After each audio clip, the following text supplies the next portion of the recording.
no templo da Igreja Batista Alameda, na cidade de Curitiba, Paraná. Você que nos ouve essa mensagem pelo CD ou pela internet, você que baixou o vídeo, você que está em casa, você que nos visita, sejam muito bem-vindos. Nós estamos caminhando nesse princípio de ano e tratando de um assunto, gente, que atinge com muito vigor a vida de homens e mulheres, que paralisa, que destrói sonhos, que impede a realização de planos, que mergulha a pessoa numa fonte inesgotável de tristeza e que pode inclusive levar à morte, que é a depressão. Pelo menos 25% da população mundial, dados da Organização Mundial de Saúde, pelo menos 25% da população mundial vai ter em algum grau, vai ter em algum momento da sua vida e vai passar por algum tempo de depressão. A palavra depressão é isso mesmo, é um período em que a pessoa é mergulhada num ambiente, num poço de tristeza que ela não consegue sair. Existem causas, existem gatilhos que disparam de uma maneira muito sutil e que trazem a depressão na vida da pessoa, uma tristeza que vem com malas, que desfaz as malas e que passa a habitada da pessoa. E se você tem alguém com depressão dentro da sua casa, se você conhece alguém com depressão, você sabe quão é difícil lidar com isso. Mas eu quero dizer para você, a palavra de Deus fala sobre a depressão. Homens de Deus viveram momentos de depressão, expressaram depressão. A depressão, ela normalmente não vem sozinha. Existem causas orgânicas, psicológicas, emocionais e, pasmem, causas espirituais da depressão. Não posso esquecer, no ano passado, durante um momento de libertação de uma pessoa, em que nós travamos uma batalha espiritual e se manifestou um espírito imundo de depressão. Eu quero ser franco com os irmãos aqui, eu nunca tinha visto isso.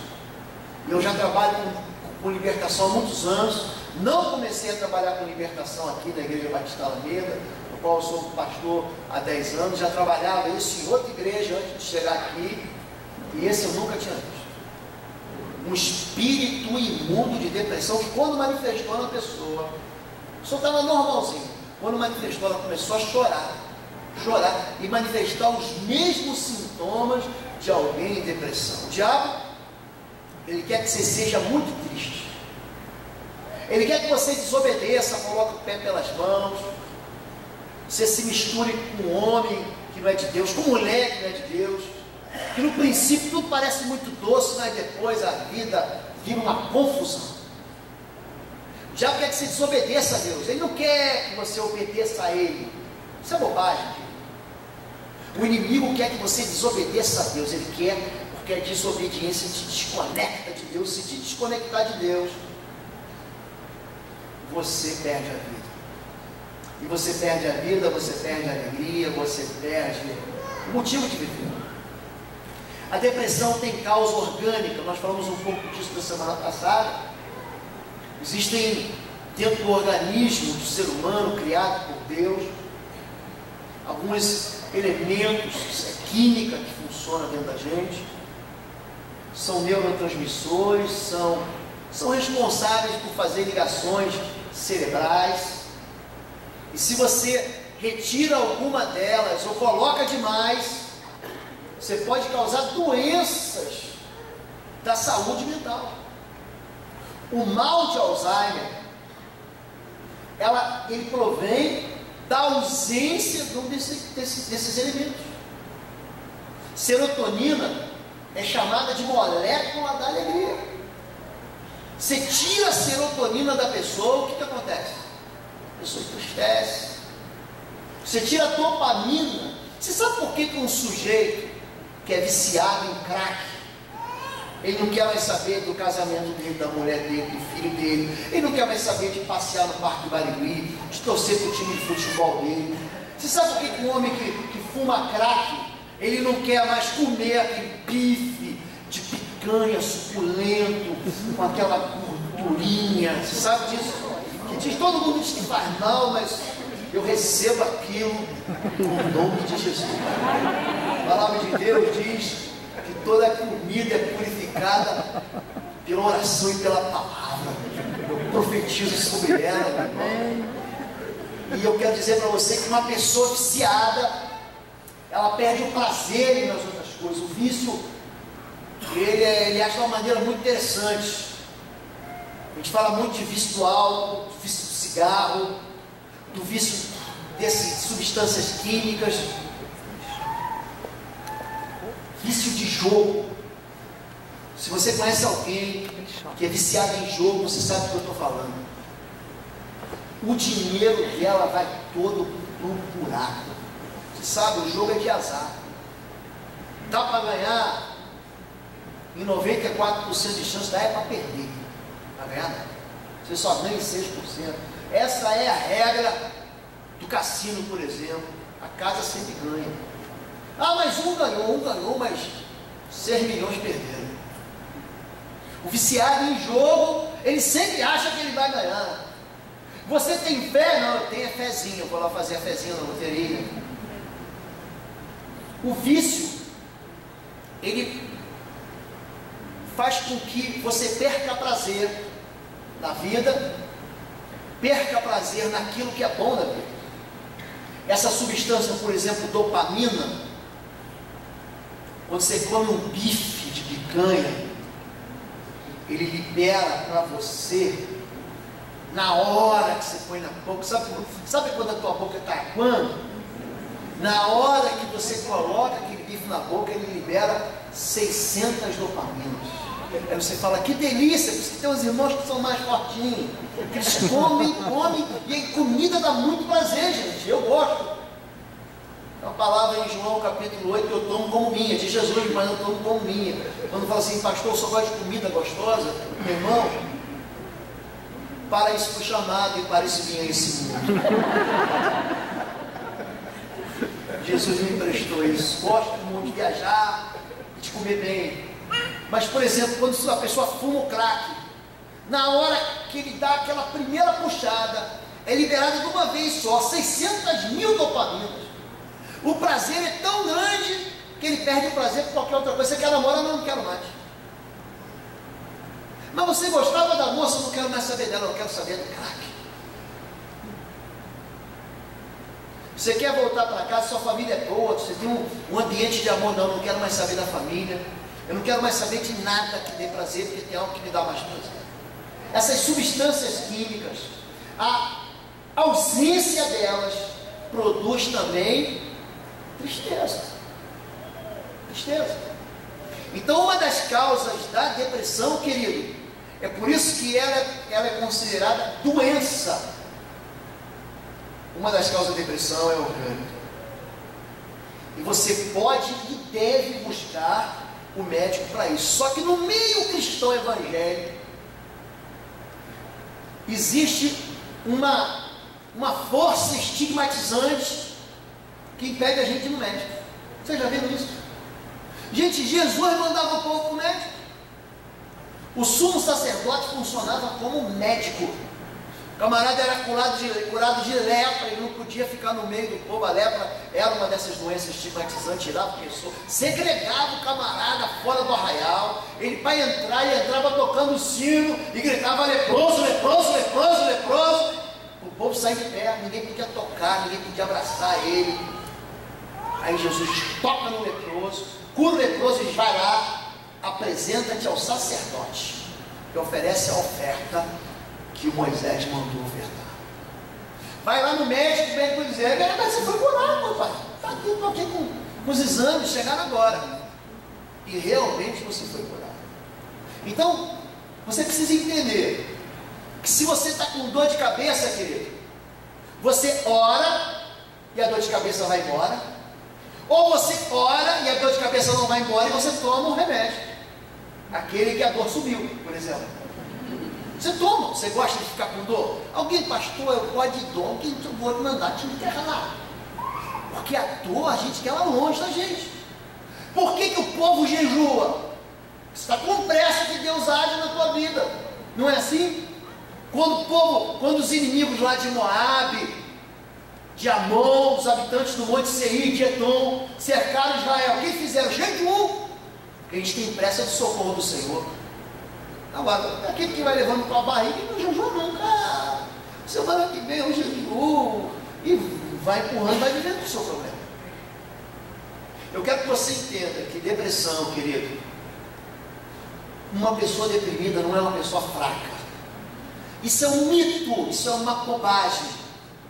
A gente vê, gente, Davi era um garoto levado. O garoto com 14 anos já tinha se embolado com o leão e com o urso. 14 anos. Ele enfrentou o gigante. Querido, o gigante não nasceu gigante. Era um bebezinho do tamanho da sua filha, ele nasceu normal. Mas um dia virou gigante. Todo mundo se acobardou. Quem foi enfrentar? O garoto de 14 anos. Um ousado. Chegar no céu, vou dar um abraço. Ele vai dar um abraço de mim. Mas teve tempo de tristeza. Lê Salmo 3, lê Salmo 55. Ele está arrasado. Momento de depressão. Gente, Moisés enfrentou o faraó. Seria a mesma coisa, guardando a devida proporção, se eu saísse daqui do Brasil hoje. Não, eu não. Saísse um camarada lá, um país oprimido pela América, exemplo, um Afeganistão lá, um Iraque da vida, saísse e fosse peitar o Obama lá na América. Você está entendendo? Foi isso que Moisés fez, foi peitar o faraó, foi botar o dedo na cara do faraó. Assim diz o Senhor: deixai o meu povo em paz, deixai o meu povo ir, para que celebre uma festa. Você está entendendo? Só que Moisés, em tempo de tristeza, pede a morte. Então entenda que pelo fato de você ser evangélico, não significa que você foi selado com uma roupa hermeticamente fechada e que vai impedir você de algum dia ter tristeza na sua vida. Mas saiba também, querido, que o inimigo não quer que você seja feliz, não.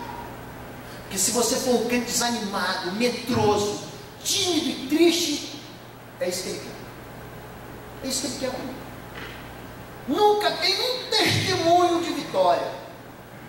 Irmão, o que Deus fez para você no passado? Não sei, pastor. O que aconteceu? Respirei, comi pão, bebi água e dormi.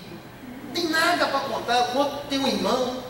O irmão, ele é tão desanimado, mas tão desanimado, que aí sai de um culto aleluiado, cheio do poder, o Espírito de Deus desce, se manifesta, e todo mundo sai cantando e louvando. Aí fala: e aí, meu irmão? Já está vendo a luz no fim do túnel? Ele já vi, pastor. Mas acho que é um trem que está chegando para me atropelar. De tão desanimado que ele é. Ele vive triste. Então, se a causa não é orgânica, existe, é isso que a gente vai falar. Existem razões e portas de entrada para a tristeza na vida do homem. Eu quero falar hoje do medo. A depressão, ela tem uma porta de entrada chamada medo.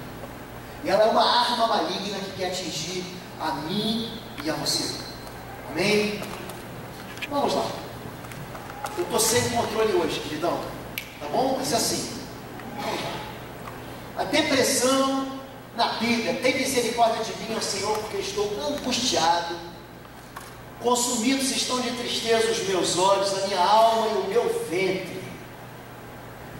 Porque minha vida está gasta de tristeza, os meus anos de suspiros, a minha força descai por causa da minha iniquidade, os meus ossos se consomem, estou esquecido no coração deles, como morto, sou como um vaso quebrado. Eu não tenho valor, eu estou chorando, os meus olhos consumidos de tristeza, a minha alma, o meu ventre.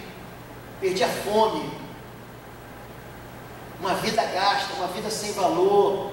Uma pessoa está deprimida, ela não consegue encontrar nada. E aí me conta uma coisa boa, não consegue encontrar nada de bom.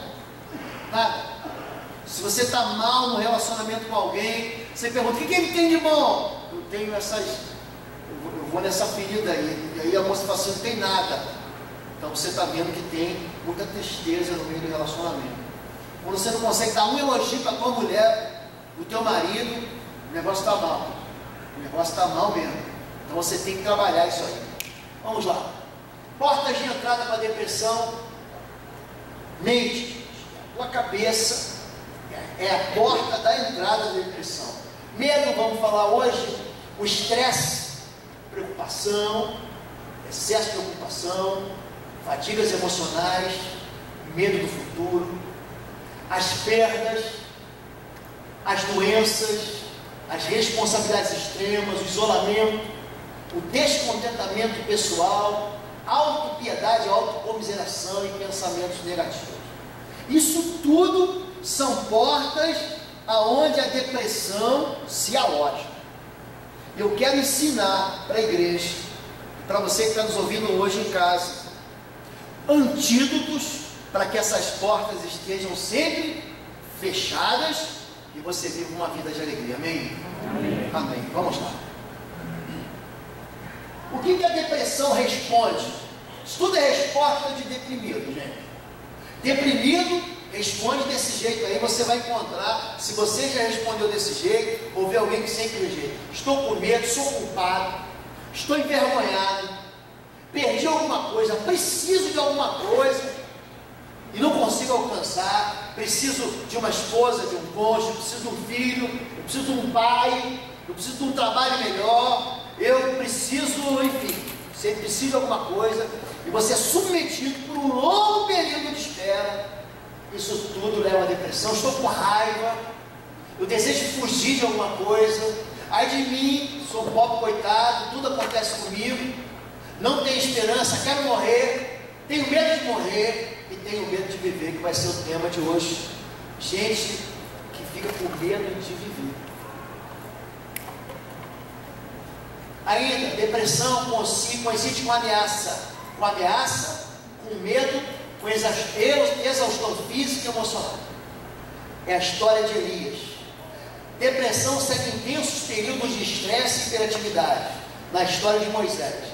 E depressão segue profundo desapontamento e desilusão, na história do profeta Jonas. Todos os homens proeminentes da palavra, todos os homens que mergulharam na depressão. Então, querido, se você tem depressão, há esperança. Deus curou esses homens, Deus vai curar você também. Recebe essa palavra com amém, glorificando e aleluia. Amém. Vamos lá. O medo de viver. O meu coração está dolorido dentro de mim, e terrores da morte caíram sobre mim. Temor e tremor vieram sobre mim, e horror me cobriu. Salmo 55, 4. Pessoa que tem medo de ver, tem medo de tudo. Tudo. Você encontra a solução na vida dela. Eu já encontrei algumas vezes isso. Pastor, eu estou triste porque eu não tenho trabalho. Aí você vai, corre atrás, conta com um amigo, conta com um irmão, arrumei um emprego dentro da área, do jeito que ele queria. E aí, não, mas isso é muito bom.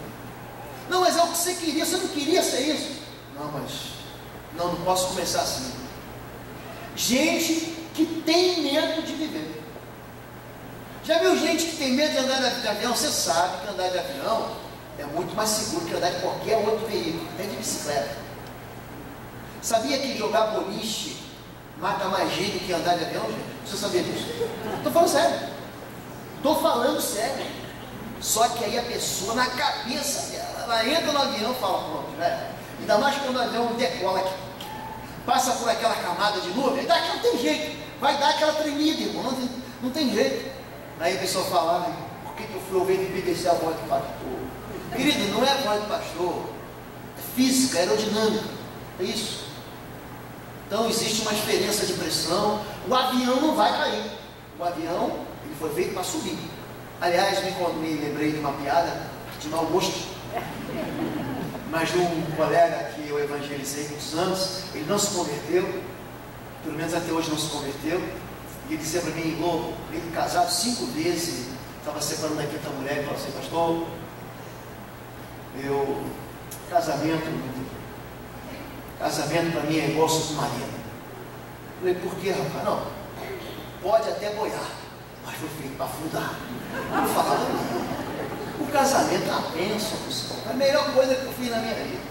Avião que foi feito para voar, mas a pessoa tem tanto medo de andar de avião, que ela não vai para lugar nenhum, aí não conhece um lugar melhor, não experimenta um restaurante melhor, não vai visitar gente que está distante, que ama. E se impede a pessoa, o medo paralisa, gente. O medo é um negócio que encarcera a pessoa. Você fica num ambiente de cativeiro e você não sai do lugar. É isso que o medo faz. Temor e tremor. Anatomia da ameaça. Como é que a ameaça funciona, gente? Então, você recebe uma ameaça. Quando você... Vou dar um exemplo aqui, brasileiro. Alguém te assalta. Na hora, tua pupila dilata, para você enxergar melhor. O coração, as artérias, elas são fechadas e vão bombear sangue para onde? Para as pernas e para o braço. Por quê? Porque você vai precisar de uma ação imediata. Então, a adrenalina é jogada no teu corpo na hora que você é ameaçado.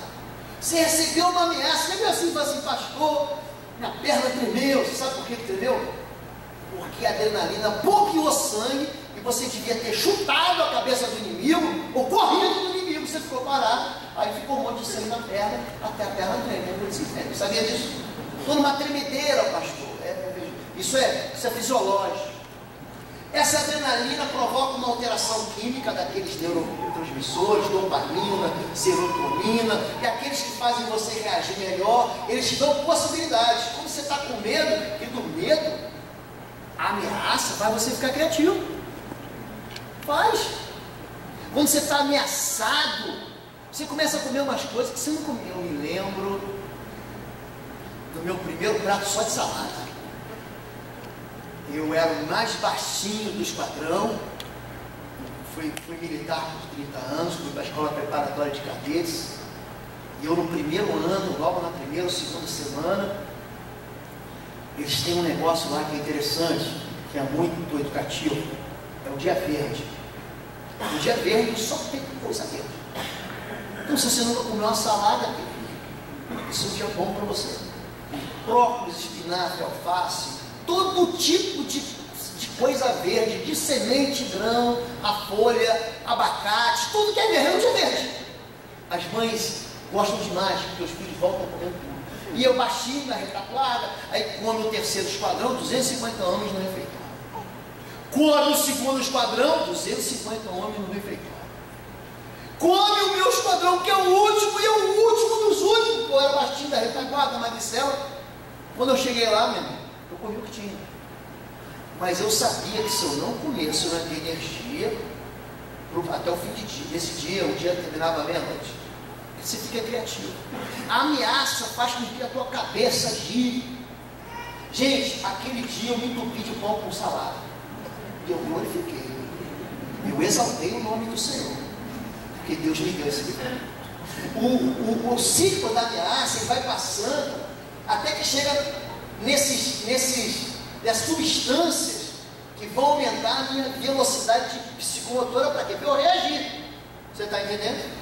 Essa ação imediata, dependendo da constância da ameaça, aí eu tomo susto hoje, eu tomo susto amanhã, eu vivo sob estresse, eu vivo debaixo de ameaça que esse pai que ameaça filho, você cria um filho em que ele nunca tem confiança nele mesmo.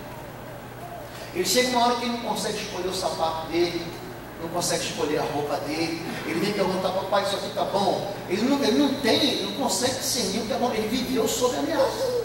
É do meu jeito, se você fizer, papai vai te bater.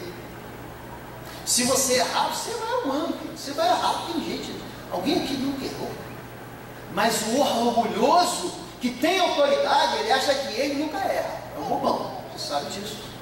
O mundo dele é desse tamanho assim, só ele é perfeito, só cabe ele dentro do... O resto todo mundo está errado. Mas você cria um ambiente de tristeza dentro de casa, de ameaça. E essas ameaças, dependendo da constância, criam o quê? Esses gatilhos. Ameaça, ameaça, ameaça, ameaça, ameaça, ameaça. Chega uma hora que o organismo não produz mais o quê? Aquela química que tinha que produzir para a pessoa, né? Vocês estão entendendo? Até aqui tudo bem, gente? Esse ciclo da ameaça traz o quê? Depressão, ansiedade e pânico. O que é a síndrome do pânico? Vai ser o último tema que nós vamos falar antes do carnaval. O que é a síndrome do pânico? É uma síndrome generalizada de ansiedade terrível, descontrolada. É uma ansiedade que quem já conviveu com gente que tem síndrome do pânico, você parece que a pessoa está tendo um infarto. Você parece que a pessoa está tendo um ataque do coração, que vai morrer. Aprisiona a pessoa num lugar de medo, porque a síndrome do pânico é medo de ter medo. Daí vem o nome pânico. Pânico vem de um deus da mitologia grega, Pan, um homem metade cabra, que aterrorizava, né, os homens dentro da mitologia grega. Daí vem a palavra Pan. Entendeu como é que funciona o ciclo da ameaça? E como é que isso vai desgastando, estressando, até que chega um ponto que a pessoa não consegue mais reagir. O deprimido, vou repetir, hein? Ele não é uma pessoa frágil, é uma pessoa que está carregando um peso muito maior do que ele pode suportar. Amém? Medo. E ele disse: ouviu a tua voz soar no jardim? Tive medo, porque estava nu e escondido. Essa é a primeira referência ao medo na história do homem na Bíblia. Até aqui não havia medo, não tinha vergonha, não tinha medo. Até aqui, mas aí, quando entrou o pecado, o homem teve o que, querido? Medo. Aqui, o homem está com medo, porque ele pecou contra o Senhor. Ele tem uma consciência ferida de um passado ferido, e ele fica com medo de Deus. Gente, o que tem de gente que tem medo de Deus, não está no mar. Mas vamos continuar. Pode passar. E o temor de vós e o pavor de vós virão sobre todo animal da terra, e sobre toda ave dos céus, tudo que se move sobre a terra, e todos os peixes do mar nas vossas mãos são entregues. Deus, isso aqui tinha acabado o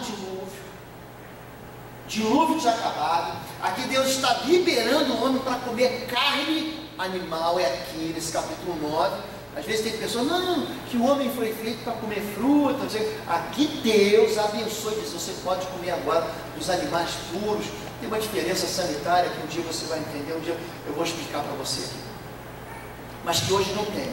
Então, botou para comer, querido, dá graças e come, tá bom? Fique em paz com relação a isso. Mas o que está acontecendo aqui? Antigamente o animal não tinha medo do homem. A partir daqui, o medo tomou conta.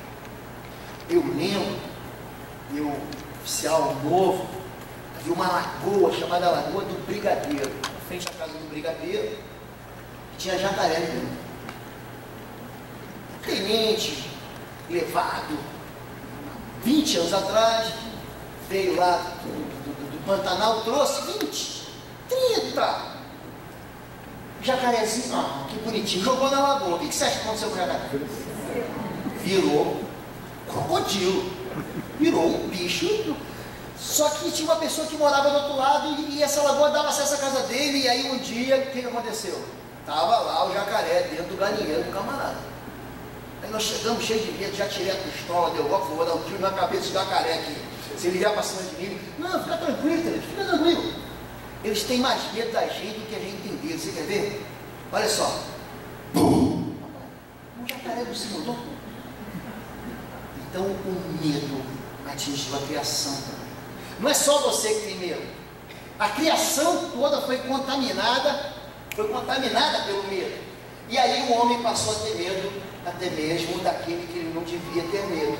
Nós devemos temer ao Senhor, mas não devemos ter medo do Senhor. Este é o meu filho amado, em quem tenho prazer, escutai-o. E naquele momento cobriram os seus olhos porque tiveram medo, mas Jesus, se aproximando deles, tocou e disse: não tenham medo. Querido, você não precisa ter medo de Deus. Deus é bom. Deus é bom demais. Você faz escolhas, eu faço, para não ficar ruim. Escolhas estúpidas, escolhas sem inteligência. Deus diz para mim, não vai por aqui que você vai se dar mal. Eu vou por aquele caminho, quebra a cara, e quando eu quebro a cara, incentivado pelo capeta, pelo diabo, ele vai que não vai dar nada. Nada a ver, vai, está tranquilo. Não, mas Deus disse que eu ia morrer. Vai não, isso é bobagem. Isso é coisa do passado. Pode seguir, quebra o princípio, quebra o conceito de Deus. Eu vou lá, quebro, seduzido pelo diabo, quebra a cara, e quando eu me machuco, o diabo vem, está vendo? Deus não gosta de você, Deus é mau, querido, Deus é bom. Sabe quem vai tirar você do buraco? Que você mesmo se meteu, sabe quem? Deus. Diga, Deus é quem me livra. Meu Deus é bom. Não há o que temer. Porque o meu Deus me mantém em segurança. Quantos já viram esse filme aqui? Vanilla Sky, já viram? Filme velho, gente. O Cruze aqui, o Cruze, ele estava novinho, hoje ele está mais, está bonitão, mas 50, né? Já, né? 5.0. E ele fala uma frase nesse filme, eu gosto muito de filme, muito de filme. Inclusive gosto de ver os filmes velhos que eu gostei e que eu já tinha esquecido. E aí, esses dias eu vi esse filme aqui de novo. Aí ele fala o seguinte: esse sujeito, ele sofre o filme inteiro. Ele tem tudo para se dar bem, é rico, milionário, bonito. Gente, ele casa com 2 mulheres. Ele casa com a Penélope Cruz aos 25 anos atrás. E casa também com a Gwyneth Paltrow. Então, quer dizer, você fala de uma loura, esse cara milionário. Gente, ele tem dinheiro para jogar na lareira e queimar dinheiro a vida inteira. Só que ele só quebra a cara, se machuca, sofre um acidente, fica aleijado. Ele se dá mal o tempo todo. Aí, no final do filme, o que acontece? A mulher que ele ama se apaixona por ele todo quebrado, estrupiado, pobre, falido, miserável, sofrido. A mulher gosta dele, leva ele para casa, e ele não quer a mulher.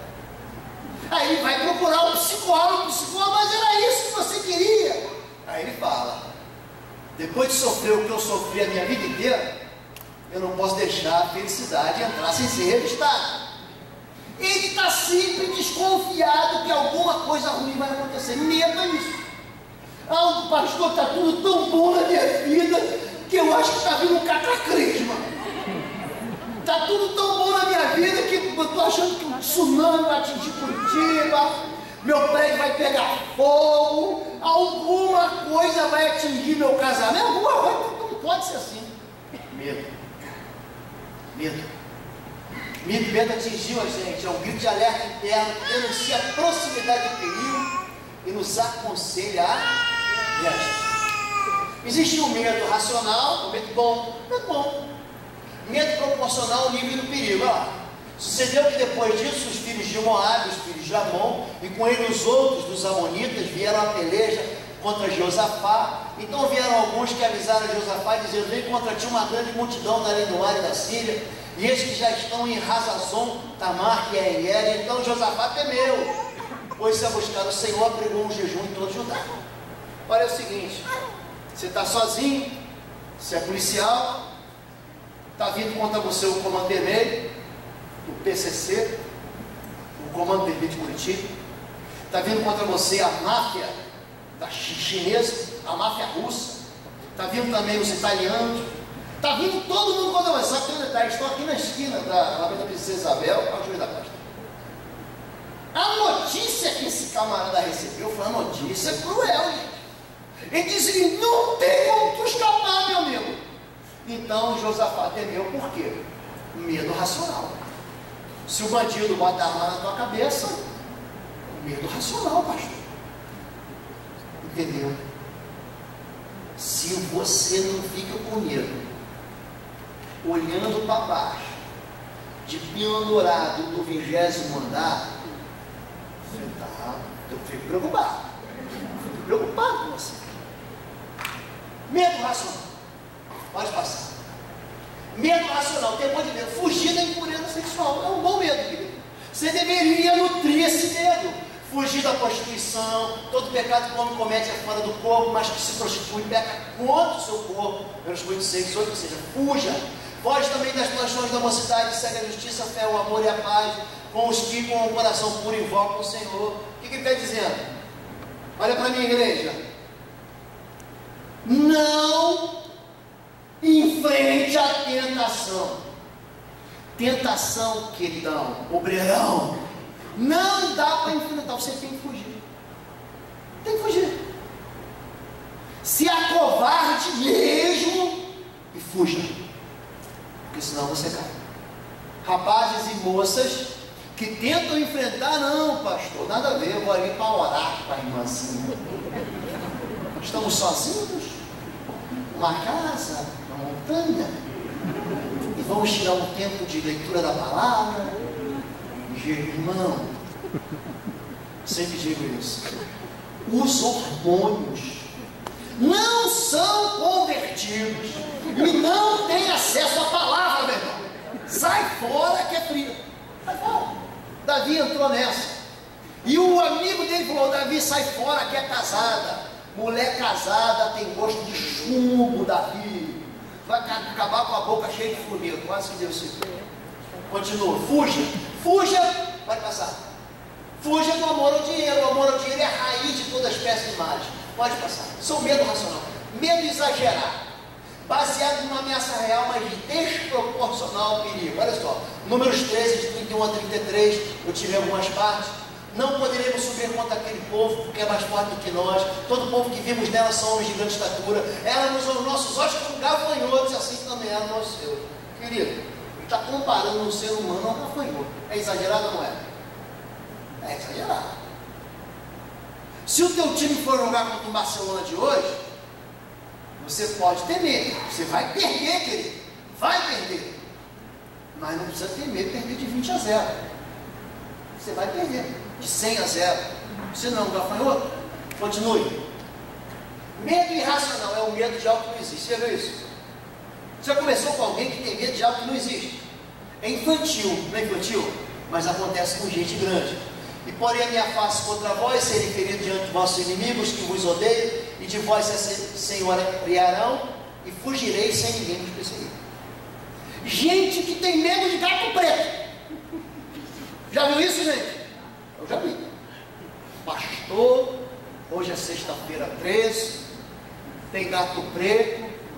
Querido, faz como a dona Chica. Atira o pau no gato. Não faça isso não, porque a sociedade protetora dos animais vai te pegar. Querido, gente que tem medo daquilo. Pastor, viu a fita sobre um parque de diversão nos Estados Unidos. Parece que o Mickey Mouse pegou Deus e colocou no bolso. Gente que tem medo daquilo que não tem medo. Eu vejo gente pregando com medo da Barbie, a boneca Barbie. Gente, isso é irracional, gente. Isso é tolice. Colocando medo aonde não tem ameaça nenhuma ameaça. Vocês estão entendendo? Vamos lá. Medo causado pelo pecado. Davi, pois, teve medo do Senhor naquele dia e disse: como virá a minha arca do Senhor? Aqueles fizeram bobagem, Uzá toca na arca, Uzá morre fulminado, e aqui Davi fica com medo. A pessoa que está em pecado, ou que não conhece o perdão de Deus, não fala com Deus, não ora, não se atreve a se aproximar de Deus. Ele fala assim: ô irmão, ora por mim, eu estou no sufoco, você é assim com Deus, eu estou meio... Quando a pessoa não conhece a Deus, ela foge de Deus. Ela não se aproxima, ela não se move nos dons do Espírito, ela tem medo de participar do ministério, ela acha que nunca está pronta, Por quê? Porque ela tem medo de Deus. É isso que aconteceu com Davi. Não posso mais mexer com as coisas de Deus. É o sagrado, e no sagrado eu não posso tocar em nada do sagrado, porque senão eu vou ser fulminado.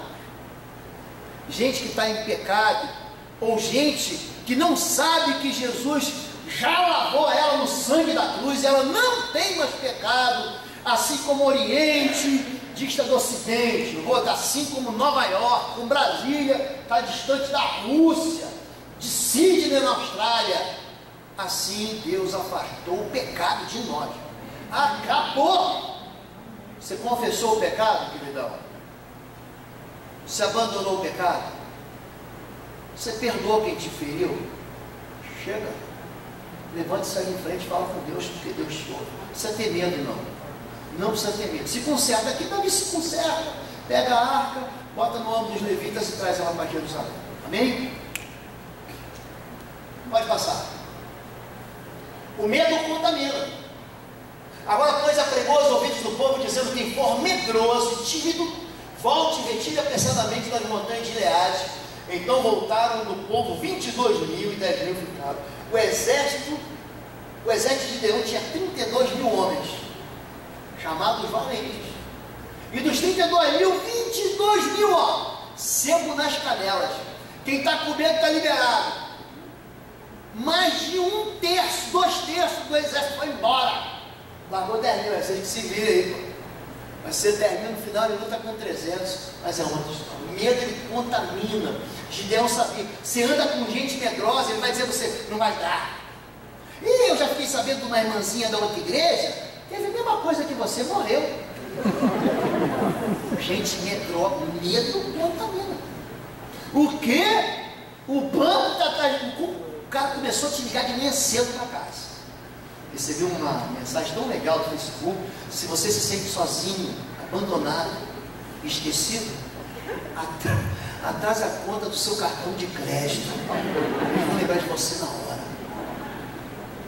Quando você entra numa situação com esse tipo de medo, ele vai contaminar. E você andar com gente sem fé é horrível. É por isso que Gedeão falou assim: quem está com medo se manda, eu não quero vocês comigo não. Eu só quero gente de valor, eu só quero gente valente, eu só quero gente que enfrenta. Porque o seu problema vai continuar lá até você enfrentar. Não adianta, mas eu não falo mais com ele, eu não falo mais com ela. Você vai ter que voltar lá para falar com ele, com ela. Porque senão você vai continuar com medo. Tá bem? Pode passar. Depois vocês vão baixar isso aqui no pastorlobo.com. Tem outros argumentos, vocês vão entender. Pode passar. Deus livra do medo. Salmo 91, de 2 a 7. Ele fala de algumas coisas terríveis. Direi do Senhor: Ele é o meu Deus, o meu refúgio, a minha fortaleza, e nele confiarei. Ele te livrará do laço do passarinheiro. Ele vai me livrar de uma armadilha, da peste perniciosa, enfermidade. Te cobrirá com as tuas penas, debaixo das tuas asas te confiarás. A sua verdade será teu escudo e broquel. Não terás medo do terror de noite, nem da seta que voa de dia. Bala perdida. A seta que voa de dia é bala perdida. Aliás, já que eu falei de estatística, sabia que é mais fácil? Crente não joga, mas é que o pastor autorizou aqui. Crente não aposta, mas é mais fácil o ímpio ganhar 2 vezes seguidas sozinho na Mega Sena do que morrer de bala perdida. Isso é estatisticamente, você sabia disso? Se você pegar uma conta matemática, é mais fácil, é mais provável o ímpio ganhar 2 vezes seguidas na Mega Sena do que ele morrer por uma bala perdida. E tem gente que fala: não vou para aquela cidade porque ali tem bala perdida. Não terás medo da seta que voa de dia, nem da peste que anda na escuridão, nem da mortandade que assola no meio-dia. 1000 cairão ao teu lado, 10.000 à tua direita, mas não chegará a ti. Isso aqui é uma promessa melhor do que essa, proteção. Ou seja, não tenha medo. Deus livra do medo. O medo é uma arma do inimigo. Vai clicando, eu vou lendo. Isso aí, até o 6, vai clicando, filho. Vai, isso. Pronto. O que o inimigo coloca? Dúvida. Você quer obedecer a Deus, não quer? Você quer ser fiel a Deus, não quer? Aí o inimigo fala: tem certeza? Tem certeza disso? Você vai ficar sozinha. Você vai ficar pobre. você vai ficar perdido. Não obedeça, não. Dúvida, contrário da fé, contrário da fé é medo. Ele coloca dúvida. A dúvida leva você à incredulidade. A incredulidade leva você à desobediência. A desobediência gera o pecado gera derrota e você fica aprisionado. E quando você está na prisão, você quer obedecer? Não. Agora que o negócio está feio mesmo, pastor. Agora que eu não vou me livrar. Vocês estão entendendo? É o ciclo do medo satânico para a pessoa não sair. Vamos vencer. Vamos vencer esse medo. Os antigos para a gente encerrar. Reconheça a presença de Deus na sua vida. Os discípulos, porém, ao vê-lo andando sobre o mar, assustaram-se e disseram: é um fantasma, e gritaram de medo. Mateus 14, 26. Gente, essa aqui eu acho engraçada.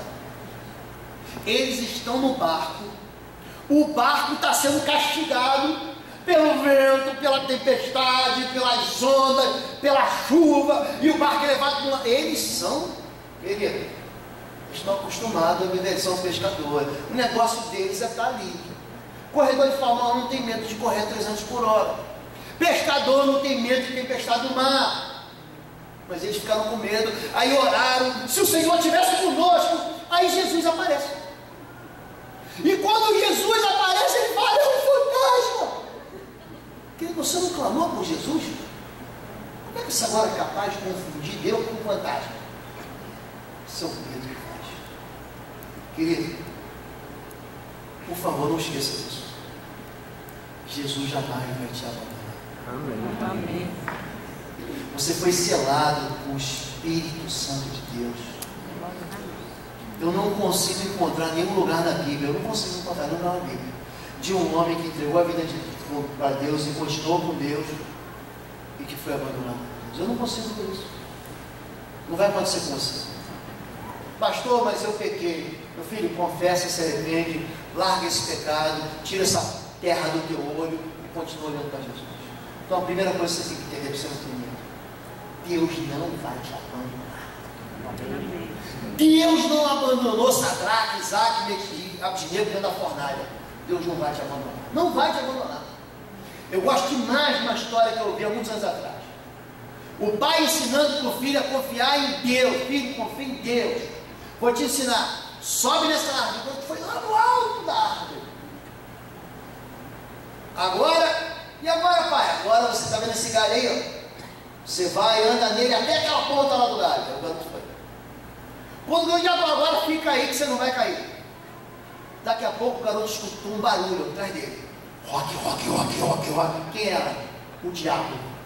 Cortando o galho da árvore. Rock, rock. Fica aí, filho, que Deus é contigo. Rock, rock. O garoto se agarrou no galho. Rock, rock, rock. Daqui a pouco ele escuta um barulho. Pum! A árvore cai, o diabo cai e ele fica lá em cima. Porque o Senhor é contigo, querido. Se agarra na palavra. Deus não vai te abandonar. Então reconheça a presença dele em sua vida. Número 2. Discirna entre fé e loucura. Pedro lhe disse: Senhor, se tu és tu, manda-me ir ter contigo por cima das águas. Tem muita gente que está dizendo que Deus mandou fazer aquilo que Deus não mandou fazer. Filha, é loucura. Se eu passar, o cara vivo, pastor, se eu passar pela Visconde de Guarapuava e todos os sinais de trânsito estiverem verdes, Deus está dando uma direção para eu separar da minha mulher. Eu falei: cara, você sabe que a Visconde tem um negócio interessante. Se você andar 60 por hora, todos os sinais vão estar verdes. Aqui, esse aqui, muda isso aqui, ó. Tu acha que o pastor é bobo? Tu acha que o pastor nasceu ontem? Não. Deus odeia o divórcio, querido. Mas Deus também odeia você bater na tua mulher. Deus também odeia você ser violento dentro de casa. Deus também odeia você tratar seus filhos com desprezo.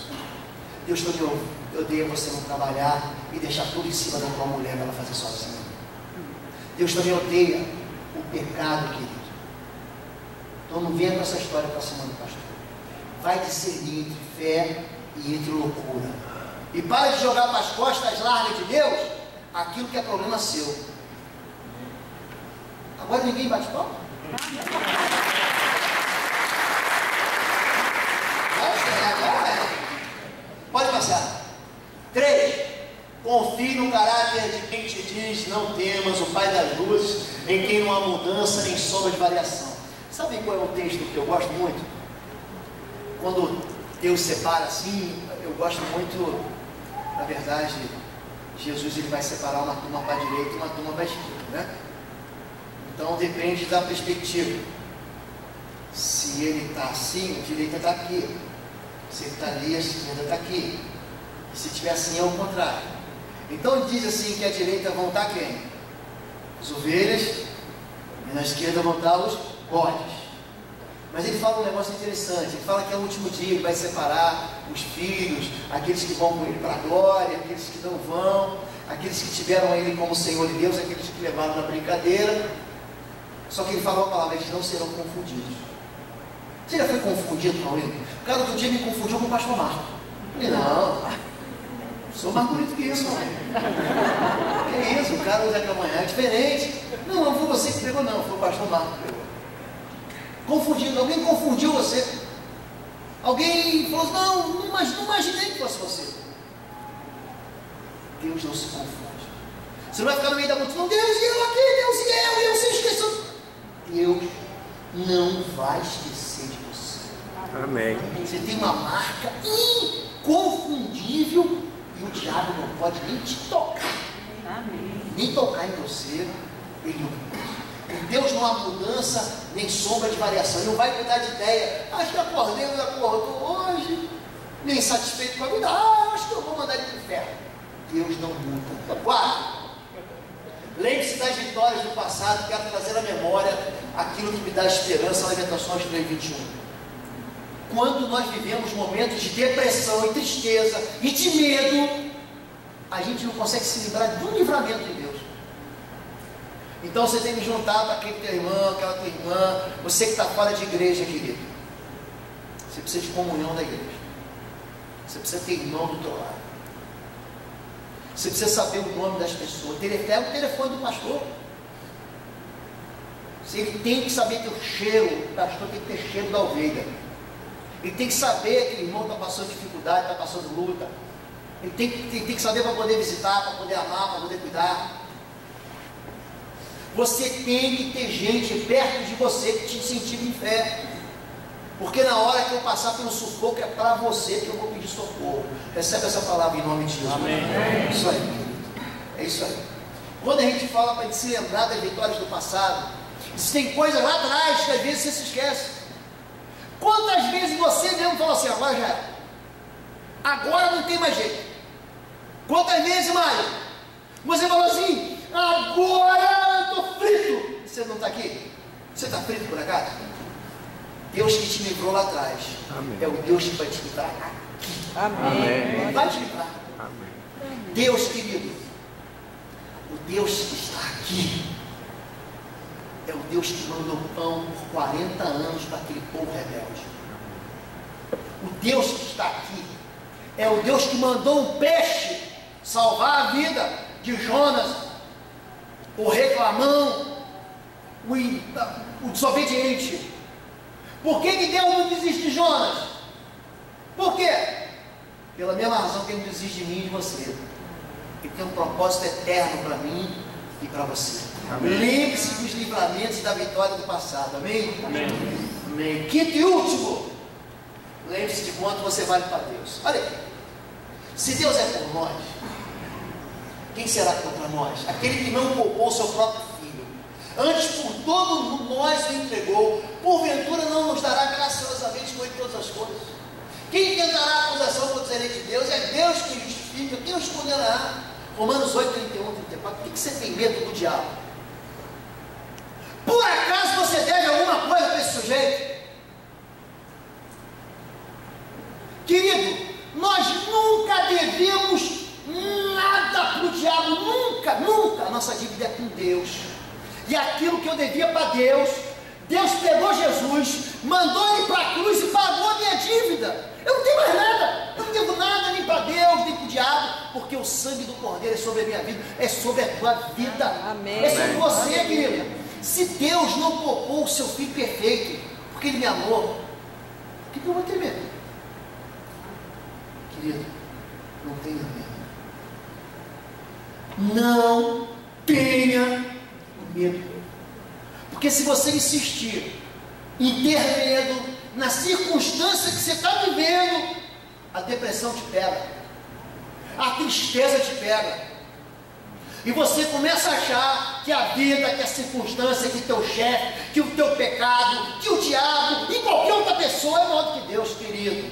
Joga isso fora, meu querido.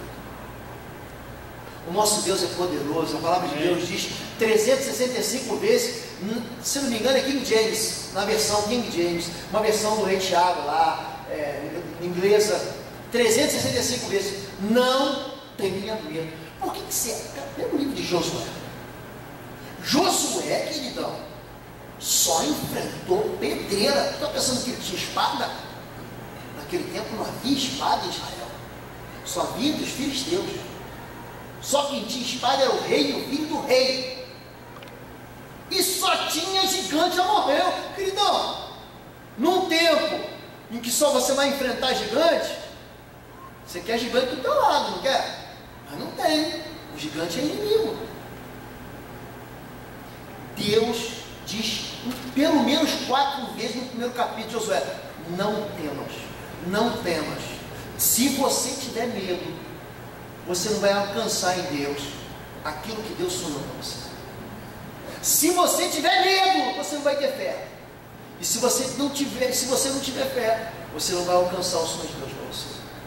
Amém? Amém. Eu vou parar aqui. Eu quero orar por você agora. Você pode ficar em pé, em nome de Jesus. Fique em pé, feche seus olhos. Feche seus olhos.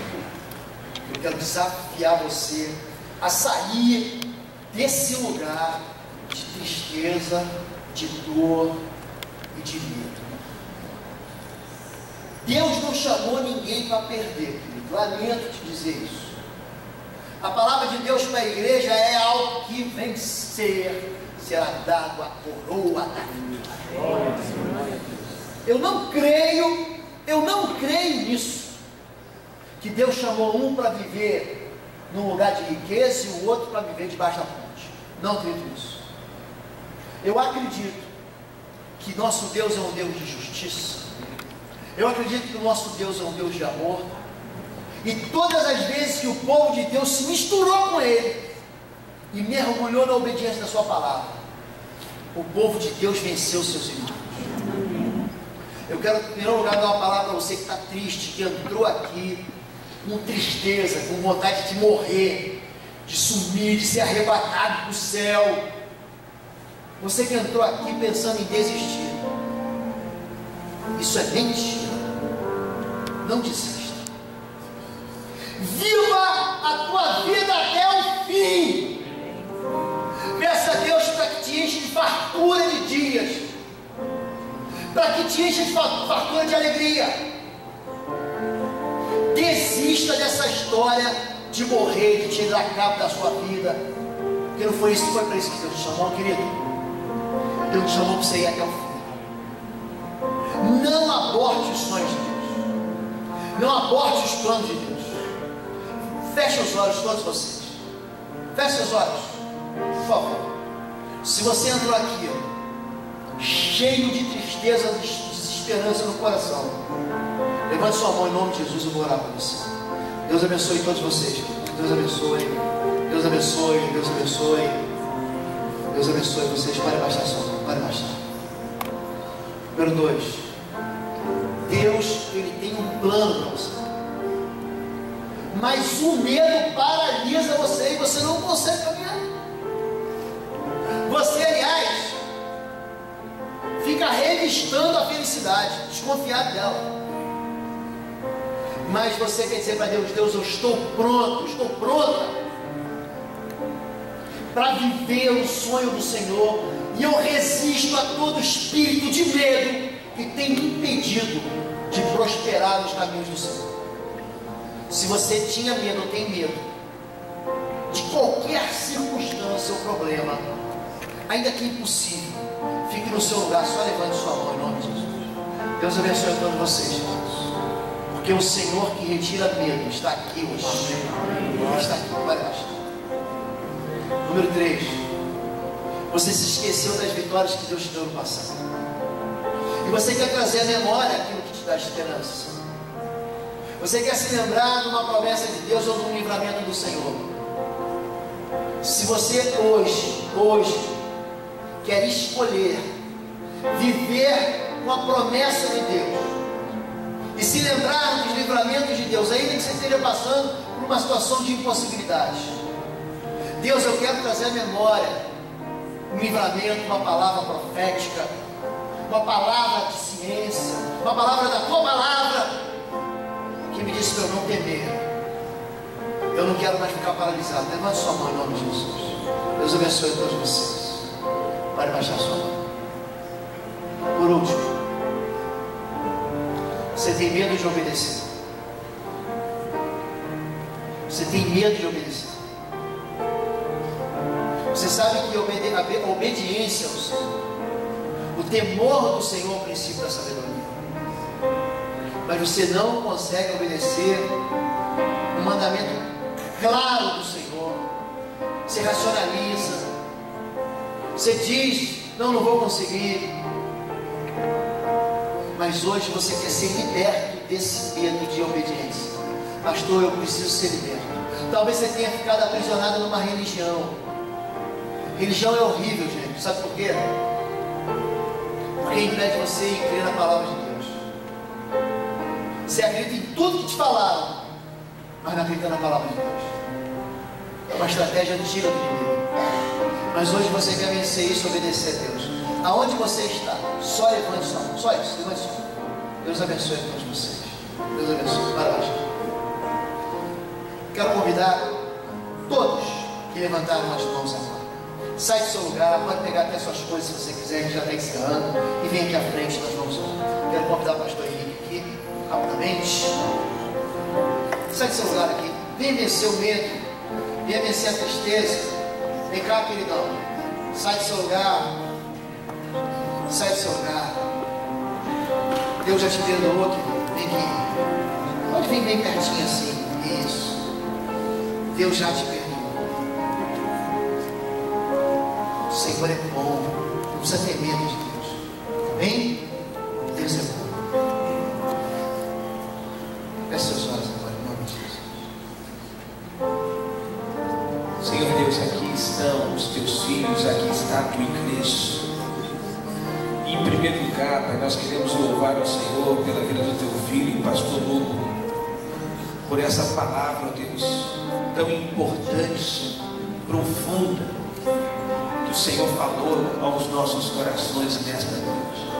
Senhor, em nome de Jesus, não aceitamos nenhuma retaliação de Satanás contra a vida do teu filho, contra a vida de Fabiola, de Natália, de Arthur. Sela, Senhor, família, casamento, a casa do teu filho. Acampa os teus anjos ao redor do teu filho. Livra-os, ó Deus, de todo mal, em nome de Jesus. E Senhor, nós queremos colocar a vida de cada um dos teus filhos aqui que vieram. Pessoas que entraram nesse santuário com medo, com depressão, com vontade de morrer. Senhor, em nome de Jesus, nós declaramos uma palavra de vida sobre a vida dessas pessoas. Todo espírito de morte, todo espírito de tristeza, todo espírito de angústia, vai embora, em nome de Jesus. Libera uma palavra, Senhor. O Senhor sabe quem são essas mentes, quem são esses corações. Libera uma palavra de vida, Senhor. Traz à memória dos teus filhos aquilo que os traz esperança. Traz à memória deles, Senhor, os grandes feitos do Senhor, os grandes livramentos do Senhor, para que eles saiam daqui crendo, ó Deus, que Tu és Deus e que não há nada que o Senhor não possa fazer. Por isso, Pai, em nome de Jesus, sopra com Teu Espírito Santo sobre a mente e os corações de cada um desses Teus filhos. e que eles tenham paz, que eles tenham alegria, que eles recebam agora do Senhor o conforto, o consolo, a paz que só o Teu Espírito Santo pode dar. Eu creio, Senhor, de fato esta noite foi uma noite de libertação. Os Teus filhos não sairão daqui do mesmo jeito, da mesma forma que entraram, mas eles sairão daqui mais leves. Eles sairão daqui, ó Deus, cheios do Teu Espírito Santo, e sairão para vencer, porque o Senhor os criou para este fim. Nós abençoamos a vida de cada um dos Teus filhos, e agora que o amor de Deus, nosso Pai, a graça de Cristo Jesus e as benignas consolações do Espírito Santo permaneçam sobre toda a Tua igreja. É a nossa oração, em nome de Jesus. Amém.